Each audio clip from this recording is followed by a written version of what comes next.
আমি আর্কিটেক্ট মাহবুব। আপনারা যদি পুরো বিল্ডিংয়ের ডিজাইনটা খেয়াল করেন তাহলে দেখতে পারবেন যে এখানে 4টা ফ্ল্যাটকে কানেক্টেড করার জন্য একটা সুন্দর ব্রিদিং লবি স্পেস তৈরি করা হয়েছে। এই অ্যাপার্টমেন্টে একটা ফয়ার ইউজ করা হয়েছে যাতে পুরো অ্যাপার্টমেন্টের প্রাইভেসিটা রক্ষা হয়। বিল্ডিংটা যদিও নর্থ ফেস, কিন্তু অ্যাপার্টমেন্টগুলি সাউথ ফেস হওয়ার কারণে এই অ্যাপার্টমেন্টের ভিতরে আলো বাতাসের কোনো অভাব নেই এবং এখানে লিভিং স্পেস, ফ্যামিলি লিভিং এবং ডাইনিং এই তিনটার ভিতরে আসলে কোনো ওয়াল রাখা হয় না, যাতে মানুষজন একটা ফুল ব্রডনেস স্পেস ফিল করতে পারে। আমি engineer Mosharraf Hossain.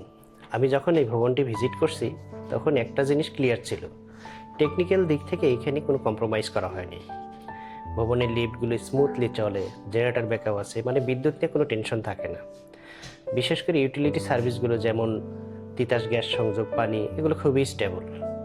Secondary flat হলেও এখানে এসে আমার কাছে মনে হয়েছে ফ্যামিলি নিয়ে লং টার্মে থাকা।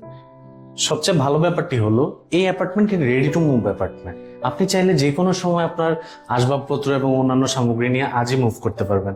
আর লোকেশনের কথা যদি আমি বলি, নিকেতন আপনারা সবাই জানেন, হাতের নাগালে আপনারা পেয়ে যাবেন গুলশান, মহাখালী এবং তেজগাঁওয়ের কানেক্টিভিটি। আপনার স্বপ্নের বাড়ির চাবিটি এখন আপনার হাতের নাগালে।